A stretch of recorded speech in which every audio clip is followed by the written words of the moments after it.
Welcome back to The Upshot. Today we're talking Jadon Sancho on the kids' table, Mauricio Pochettino scraping the barrel at Chelsea, and it's cocaine and naked beatings for Shane Warne's old nemesis. Zach, do you want to kick us off with Sancho? Yeah, so we're going to start out with Jadon Sancho, who has been banished from the first team at Man United. So you probably remember a few weeks ago, Erik ten Hag didn't pick him for the game against Arsenal, and was asked afterwards what's going on, why wasn't he in the squad, and he said that it was because Jadon Sancho wasn't training properly. Jadon Sancho then came out on Twitter defending himself and said, I've been made a scapegoat for this, don't believe everything that you've heard. So there's been this ongoing feud. Jadon Sancho was then banished from the first team by Erik ten Hag, who's really trying to stamp out this indiscipline. And it came out this week that not only is he not allowed to train with the team, but he's also been banished from the club canteen, banished from being anywhere near the first team, and is being forced to eat with the youth team, which I'm not sure exactly which youth team this is, but I like to picture that it's like the under-12s, and that he's sitting on those, those little tiny chairs that you have at primary school. Just can't fit his legs under the table, and they're serving up turkey dinosaurs and baked beans, and he's got a little colouring in sheet and a maze to fill in while he's waiting for his food. Which is pretty hilarious. Coach on each table, just making sure they're behaving. Yeah. But it's actually not the first time that Sancho's got in trouble for something like this. So you remember at Dortmund, where he came through when he was very young, and they apparently had a lot of trouble with him because he kept on turning up late for training.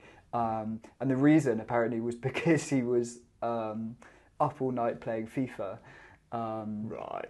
Was he not sleeping? Yeah. He was just, on playing clubs on FIFA against Belarusian teenagers. Apparently he was losing a lot. He wasn't even very good. As well. Yeah. Worst of all. Yeah. So is he just living the life of a teenager? I mean, he was a bit of a teenage sensation, right? Yeah, I mean, it really has this sort of child star vibe for me. It's a bit like, Michael Jackson or Tiger Woods, maybe as well. Macaulay Culkin. Yeah.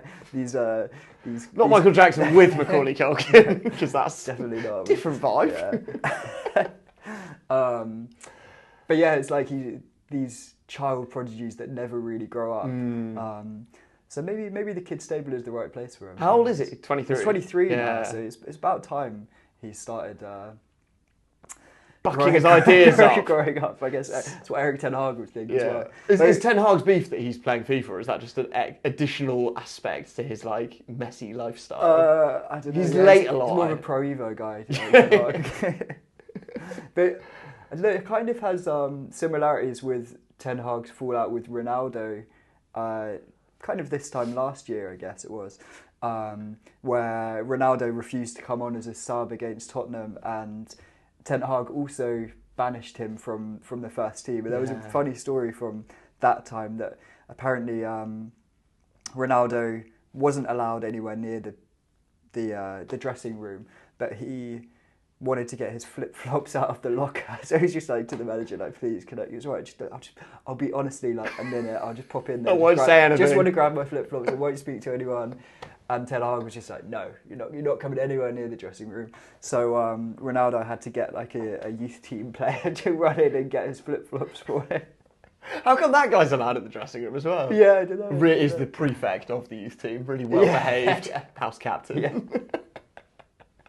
God. All right, he's a pretty hard man then, Ten Hag, isn't he? Yeah, you don't want to cross him. Yeah, fair play to him. On a slightly similar note, speaking of sort of disappointing wide players who have signed for clubs, I want to do wide men. Yeah, disappointing wide men. I want to talk about Mikhailo Modric, although maybe better to sort of set the scene with Chelsea. Chelsea haven't had much to cheer about since Todd Bowley bought them. For a couple of years, really. 18 months ago. Apparently they've averaged 17.5 million in transfer spend per goal since Bowley took over. So, it's been tough.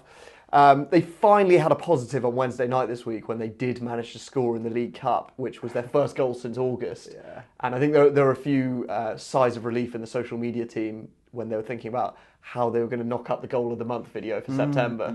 Fortunately, they now won't need to use goals from the under-18s drubbing of Barnsley because they did score in the League Cup. So, okay, there's a positive there. And this happened last season as well, right? Chelsea, there was 1 month as well. I think Chelsea only scored 1 goal. Yeah. And they had this like goal of the month montage, and it was just like a 30-second video. So it wasn't even a very good And the goal. winner is, you really wish it was like an own goal really, for the opposition. Yeah. So I mean, they haven't been scoring many goals, and they've had to really reach for the positives. So Mauricio Pochettino came out this week with some more positives of his own. Mikhailo Modric, as I mentioned, I think he cost about 90 million quid, didn't he?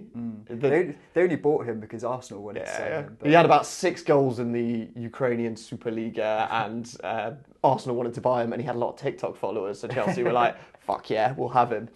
And Pochettino came out this week, and I think he was trying to sort of reassure people about Modric that he's getting better. And he said, Mikhailo and I, we play crossbar challenge together every time in training, and I beat him all the time. He's never beaten me, and I'm 50. It's like, great, this isn't filling me with confidence. But he said, this week we had some huge progress that will make Mikhailo really believe in himself because he finally managed to draw with me at crossbar challenge. Draw with his 50-year-old manager. So he didn't even beat him. Yeah. And I guess crossbar challenge, that is practicing your precision. Yeah. But something a little bit village about the idea that is what he's working on in training. Yeah. He's really good at bare ass as well. It's bare ass when you kick it into each other's ass. Yeah. He took on Levi Colwill at hopscotch last week and did really well. He won the Subutio tournament. It's just such small Very positives. good at Uno, Yeah. I mean, I feel bad knocking Chelsea because we do it all the time, but like, what is going on there? Yeah. Just when you think, okay, this soap opera's over, it just keeps going. But Egbali, the other owner who isn't Todd Bowley, stormed into the dressing room this week to give the players a talking to, which is like very much Todd Bowley territory. Did you see the video of him being pursued through the streets of around Stamford Bridge after the game by a child? Yeah. But the thing is, he's walking normally, right? And then at the end, he like gives the child a high five, and then more fans are like, Bedard, and he just sprints into his blacked out Range Rover. Yeah. It's the gift that keeps on giving, Chelsea. Yeah. The storming in the dressing room, the highlight was last season when Todd Bowley supposedly arrived at half time during one of, I think Tuchel was managing. Yeah. And he knocked on the door. Tuchel was giving a team talk. They were like 1-0 down to West Ham. And he knocked on the door and said, I've actually got some buddies and they're kids. Can they come and meet the players in the dressing room? It's like his godson wants to get a quick signature. At half time. Yeah, half time. Mental. All right, I've got a slightly different story for you now that I've been following for some time. Stuart McGill was an extremely talented Australian leg spinner in the golden age of Australian cricket, the 90s and early 2000s. And in any other era, he would have played like 200 tests and been an all-time great. But he had the misfortune to be born at the same time as the great Shane Warne. So McGill, he played a few tests. He got 200 wickets, but he was very much a sideshow. And by any rights, these days he should be spending his retirement with his feet up, one arm around Russell Crowe, sexting Liz Hurley, just like Warney was, living the dream. But instead, he's been running a Greek restaurant with his wife, who is Greek, serving souvlaki to ungrateful punters. And, that is a fairly sort of nice suburban existence, but it's all got a bit Breaking Bad for poor Stu. Last year, a story broke that Stu he was at the restaurant, like locking up, and his brother-in-law, his wife's brother, kidnapped him, took him to an undisclosed location where he was beaten, stripped naked, really roughed up, quite scary stuff. And then I'm pretty sure, this might be wrong, but I'm pretty sure he then had to naked hitchhike, get attention from, he was left there, really? Had to hitchhike and get help. That bit might not be true, do check that. Anyway. Imagine picking up a naked Australian cricket legend, you're just driving home one night, it's like, is that Australia's second choice leg spinner from the noughties, Stu McGill? Also, cricket's massive in Australia, so he would be recognised. I think it was quite nasty. The brother threatened to cut his fingers off. Oh, wow. Anyway, Stu emerged from this and went into hiding. And then he started doing these interviews about it. And everyone was a bit like, why would your stepbrother do that? And he was like, don't know, like falling out about the restaurant, all a bit vague. Anyway, now the police have claimed that he was part of a 200 grand coke dealing plot. And he's been arrested and charged, I believe. He's got a court date, so he must have been charged in late October.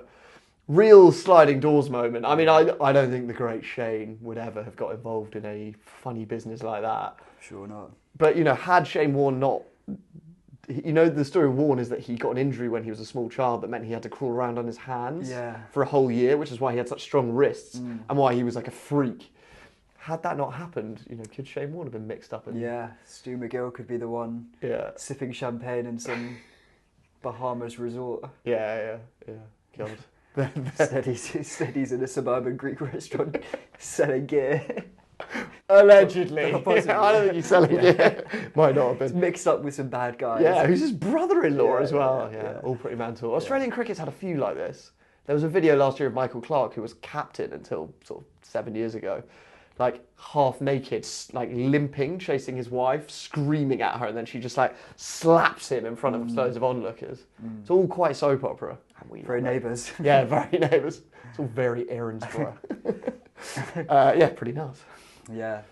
Have you seen this video of Luis Suarez? I have briefly, but for the viewers. For the viewers. So a video came out this week of Luis Suarez at his son's 10th birthday, I think. Scoring a bicycle kick, which is just like, I mean, I'm sure they loved it, I'm sure. But for Luis Suarez, you know, he's used to doing that in front of 90,000 fans at the Nou Camp, which I imagine that's a difficult high to recreate. But he's trying his best at a leisure centre in Montevideo. Yeah. But the big question, I think, on everybody's lips after this video is, did he bite any of the kids? Yeah. Because... Maybe that's the party trick they all want as well. Yeah. God, just bite him. See, the party bag, you just get some plasters and a rabies jab. Yeah, tetanus shot. So he'll bite you in the pool afterwards, for swimming, during the bowling. You know, like, do you think that was like Louis do it for the kids kind of thing? They all want to see it, or do you think he just couldn't resist banging in a bicycle? I like to think that he just he saw the ball sailing over, and it was just, you know, crosses from Iniesta and Xavi flashed through his head. And he thought he was back in the Nou Camp. But... You can definitely picture him, his side lose, and he bursts into tears at the end. Yeah. He's an absolute crier, isn't he, old Suarez? Finally, Iran, why are they so good at throwing? There was a clip that came out this week of an Iranian player called Nadir Mohammadi doing one of these somersault long throws, setting up an amazing goal. It's a ridiculous throw. Absolutely shits on Rory Delap. And he just pings it a mile, they head it in and score. And do you remember, this isn't the first Iranian long throw, so do you remember in the World Cup in 2018, it was actually quite a comedy moment because Iran were 1-0 down in the 93rd minute and they were facing elimination from the World Cup. And Iran's Milad Mohammadi, I don't think the two are related, I don't think he's related to the other Mohammadi. Milad Mohammadi decided it was the opportune moment to attempt the somersault long throw, and he fucked it up and they lost. Yeah, I just remember watching that at the time and just being like, what? What are you doing? It's literally like 93rd minute, you're 1-0 down. Like, yeah, but you've got to try a Hail Mary. I think I'm all for it. Yeah, I mean, can you imagine if it had worked out? Then it'd be one of the great World Cup moments. Yeah. It still kind of is, one of the great comedy moments. Yeah, it's definitely like one of those funniest moments of the World Cup. Anyway, his namesake Nadir managed it this week. And also, an Iranian keeper has the Guinness World Record for longest goalkeeper throw as well. Yeah. He like absolutely pings it a mile. Yeah. Why are they so good at throwing? Is it a national I don't know. Is it just a cultural Do they do trait? well in like discus and... They're good at wrestling, I know that. The Olympics. Wrestling's quite upper body, isn't it? Grappling. Yeah. I don't know, I reckon it's just a really manly thing in Iran to be good at throwing. Yeah. Throwing rocks at the American embassy. Yeah. And for our viewers in Tehran, please do let us know. Why are you so good at throwing? All right, I think that's all we got time for, isn't it? Yeah. Thanks very much, Zach. If you're enjoying this, please hit the subscribe button on YouTube. We are stacking up the subscribers. The whole thing's gaining big momentum. We'd love to have you on board. All right. Thanks a lot. Thank you. Cheers.